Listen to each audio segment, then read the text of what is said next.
Does believing in AI doom cause bad mental health? That seems to be what Yann LeCun is thinking when he mentions the mental health consequences of the AI apocalyptic cult. And here, LeCun is quoting another tweet that talks about Pause AI, which is a movement that tries to communicate to the public the risks from advanced AI. And in the tweet that LeCun is referencing, the guy is posting some screenshots of conversations in Pause AI when thinking about the mental health challenges related to AI risk.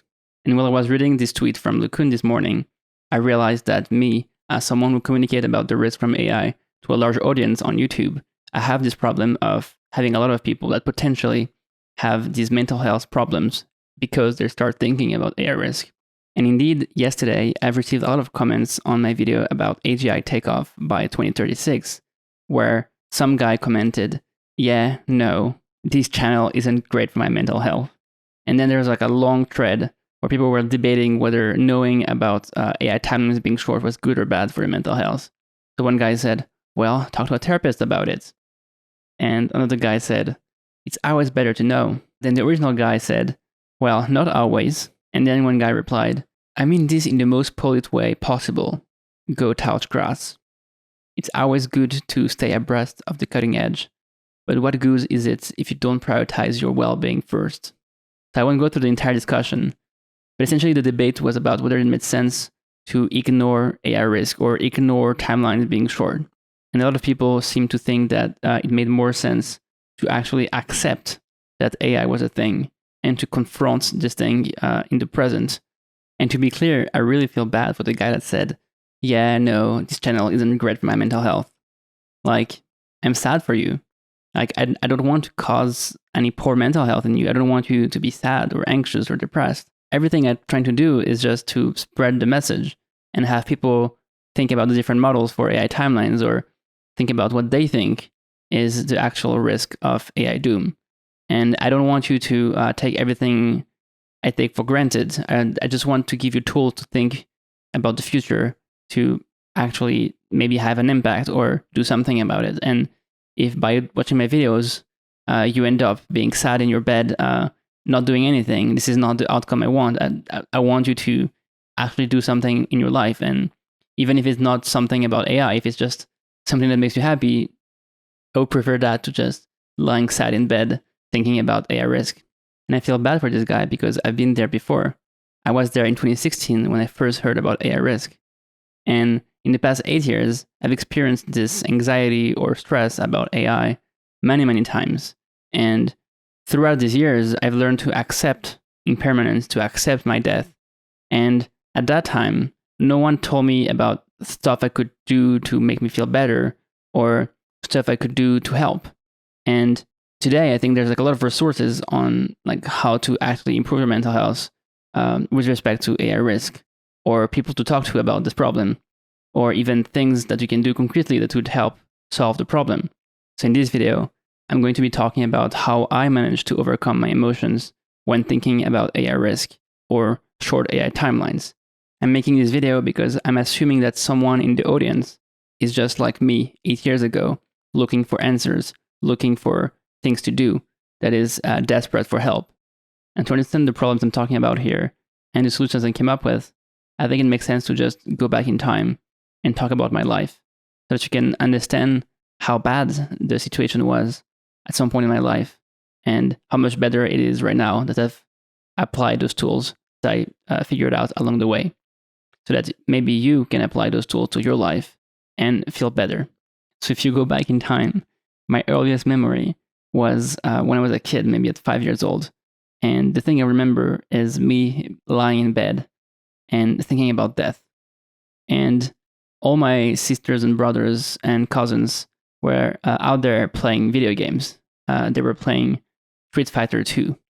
And I was in the bed, lying down, thinking about how on earth are these people playing video games and having fun when basically we're all going to die at some point. And this is the earliest memory. So it's pretty clear that I was quite obsessed with death as a kid. And I think when I reached 7 or 8 years old, I figured out a solution to this problem. I thought that maybe at some point, with enough technological progress, we would invent some magical pills that would lengthen our lifespans by 1 year. And if we manage to find new pills every year, then we will basically have infinite lifespans. So this solved the problem for maybe like a month or two. But throughout my life, I kept on having those thoughts about death that would come up like maybe like every year or every few months. And sometimes the thoughts would come and stay for like weeks. And sometimes I would not have any thoughts about death for maybe multiple years. And one thing to know is that when I was a teenager, I was really excited about playing Go. So just before turning 18, I went to Japan because I wanted to learn how to play Go by playing against very strong professionals. And when I was there, a lot of the professionals told me that, AI will never be able to beat professionals, and that it would take like 10 years for an AI to beat any professional. There was some professional that was beaten by an AI with 4 or 6 tons handicap. I don't exactly remember. And every professional was making fun of the professional that lost to this AI because this seemed to be like a crazy mistake to be like losing to an AI. And maybe the professional was like old and was not able to like perform as well as when he was younger, because really losing to an AI, even with 4 or 6 handicaps, that's insane. But then 2 years later, when I came back to France, one professional I've been practicing with in France and who taught me some Go was actually beaten by AlphaGo. He was the first professional to be beaten by AlphaGo. That's when I started paying attention to AI. I was like, what? Some professional being beaten by Go? So when AlphaGo was playing against Lee Sedol, I would just like wake up at 3 a.m. and watch all the games and try to figure out like what made this AI so strong and what was going on with these predictions from professionals that really thought that like AI Go was so far away. And I started thinking about the fact that maybe we were not that good at predicting the future of technological progress. And so then a few months pass, and I start reading the blogs from Web.Y about the AI revolution. And basically, he summarizes all of the arguments from Nick Bostrom, but in a much more engaging way. And I remember while I was reading his blogs, and I would just like look at the figures, skim through the text, and keep thinking like, this is changing everything. This is going to be the biggest thing in my entire life. This is too big for me to do anything else. And so I quit whatever I was doing at the time, changed cities, and from that point onwards, I haven't stopped thinking about AI. It's been probably 7 years now, and I've been thinking about AI all the time. This is the biggest thing in my mind, and I don't think this will ever change.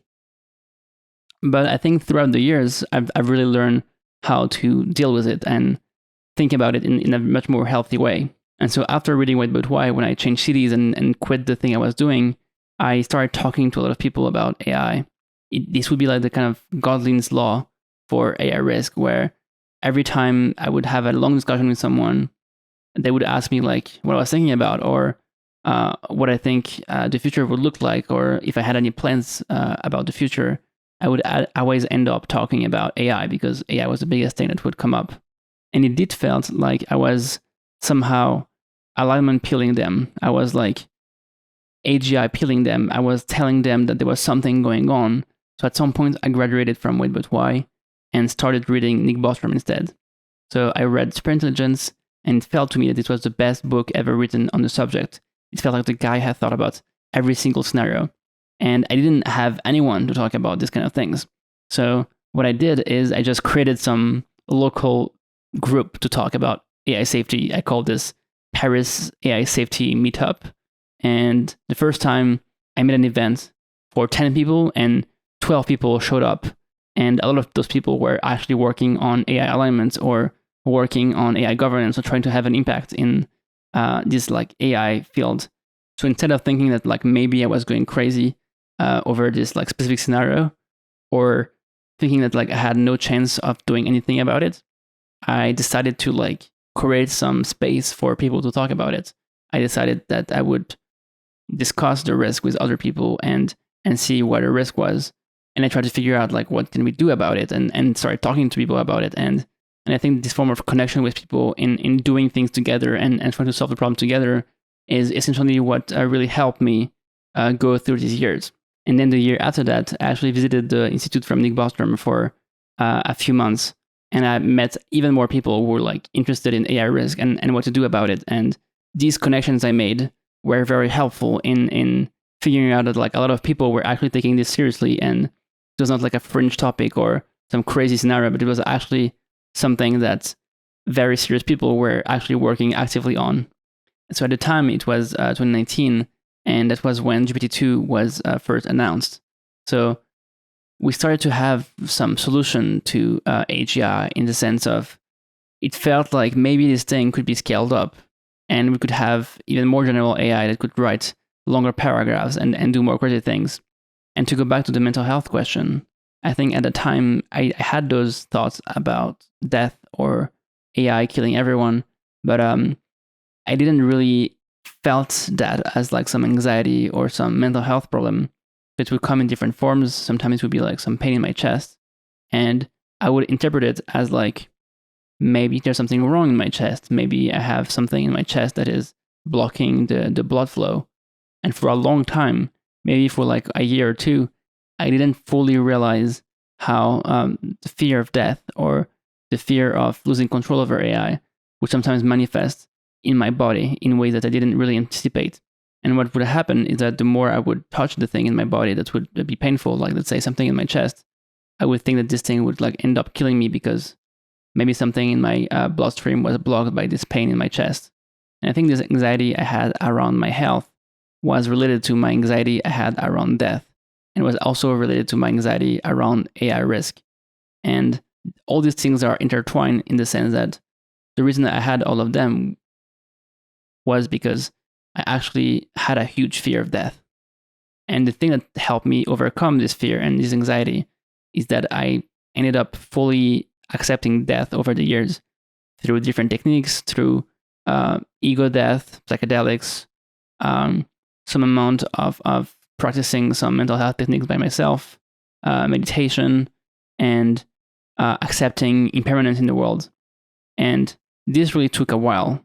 And I think one of the main things that I had to learn was that the symptoms I would experience in my body around anxiety were very complex, and that they were not just like having some compulsive thoughts about a topic like when would I die from AI, but it would come up in different forms like shortness of breath, pain in the chest, pain in the stomach, maybe sometimes wanting to vomit, thinking that I would just like die at any moment, so panic attacks. And these symptoms kept on becoming crazier and crazier until at some point I did like enough tests and read enough about anxiety to realize that maybe sometimes it's not your body and it's your anxiety. And so on the one hand, you have this fear of death. You have this part of you that you really want to avoid you dying. You have this like survival instinct. And on the other hand, you have something about control where you really want to have full control over your life and to be able to decide if you are at risk or not of dying. And you want to know how much risk you have of like dying from a heart attack or dying from losing your breath. And I think those two things, the fear of dying from health problems and the fear of dying from AI, are somehow related because they're both about the fear of losing control. And one thing that helps here is really the process of letting go, of letting go of having control of your life, or letting go of controlling everything about your probability of dying. So even if there's a small chance of dying if you don't check this specific shortness of breath, you'll still be fine. And if you look at the equations and the math, there's maybe like a 0.5 chance that you end up dying from a heart attack, given the symptoms you have. Anyway, even if you have like crazy symptoms, the risk is really low.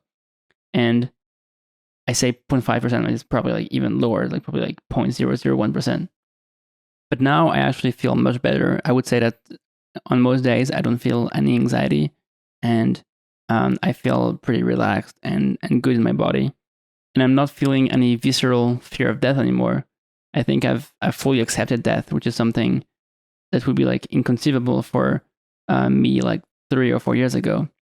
And I want to share some of the solutions I found to help me stay relaxed most days and accept death in its entirety. I think for me, accepting death came with ego death and a lot of different experiences with psychedelics. And I would recommend people to not try psychedelics if they're in a bad mental health spot, and try with some mental health practitioner or some friend that has done a lot of trips and can help them navigate the space, and someone that they really know well in a good environment. I think mushrooms is really good for anxiety, and maybe acid is better for me for ego death. So one other thing that helped me has been meditation.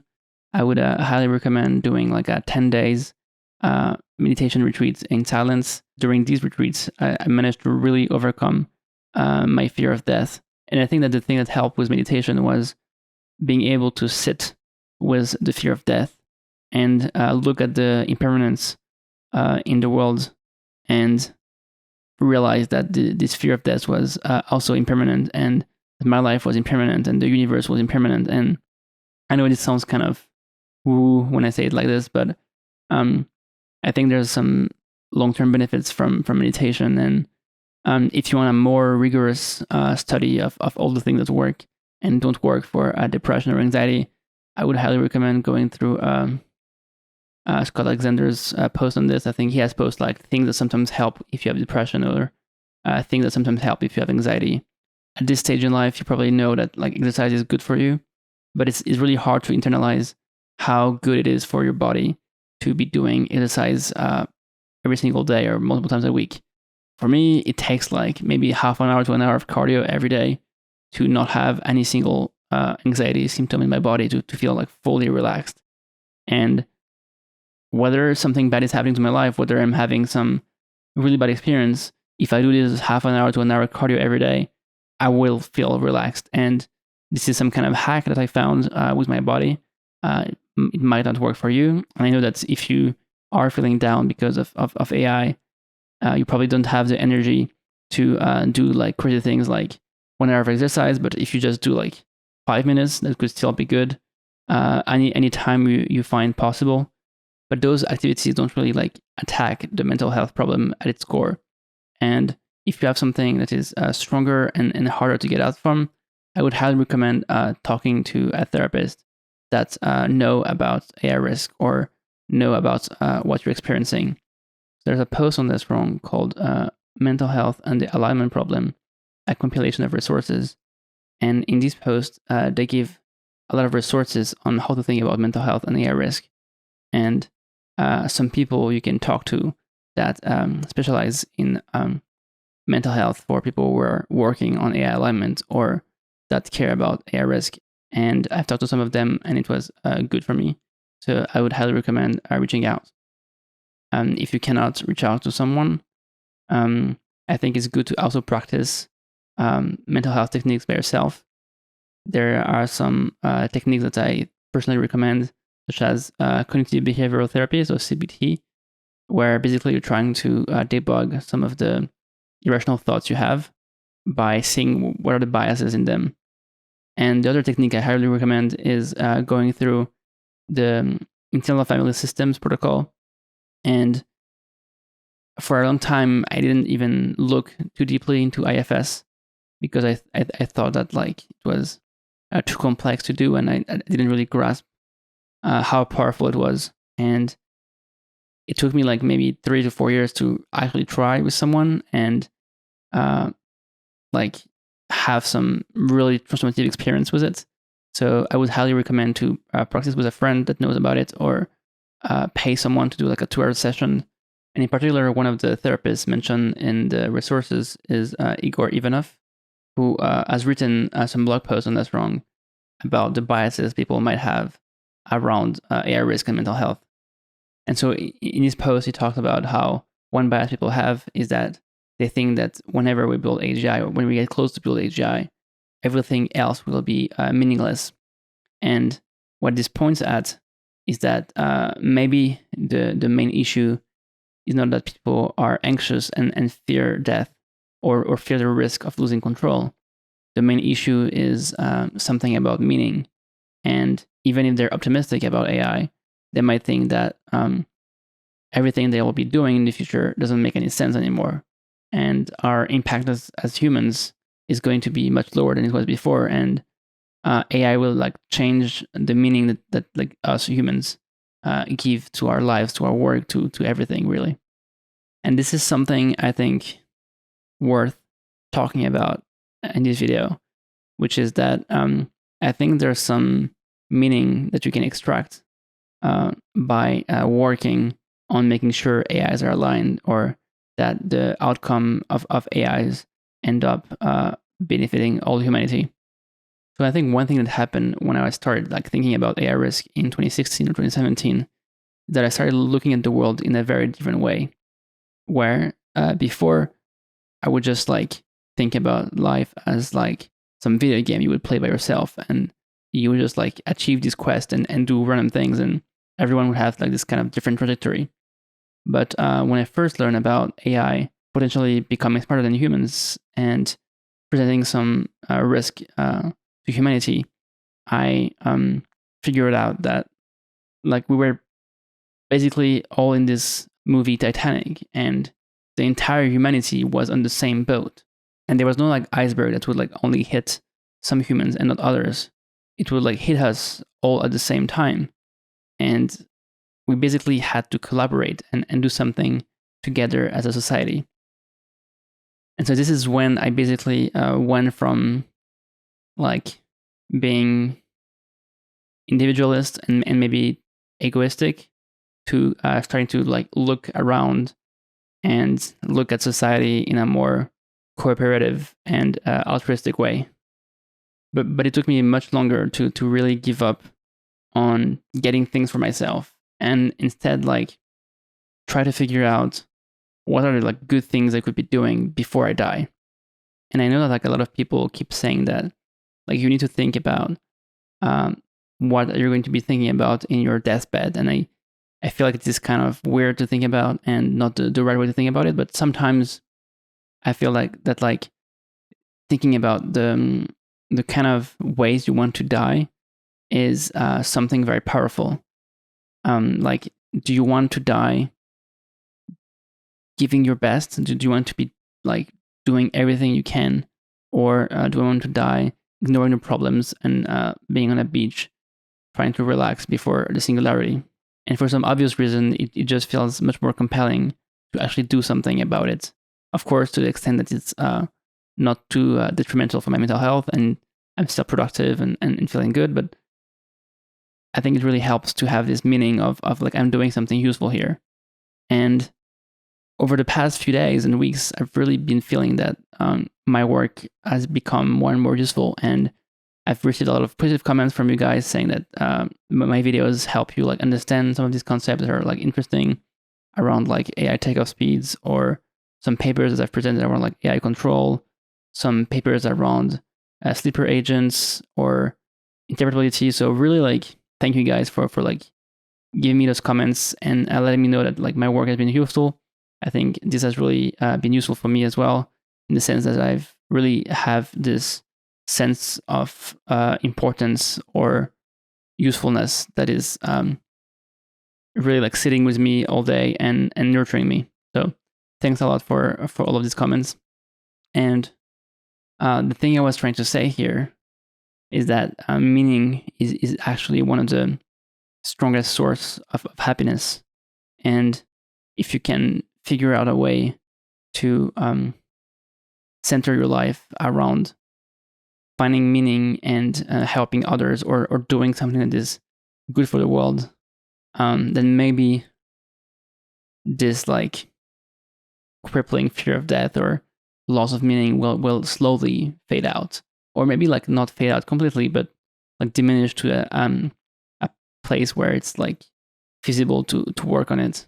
So if you've been watching my videos and you're one of those people who has potentially said, yeah, no, this channel is great for my mental health, One guy comments, we can deal with it if we work collectively.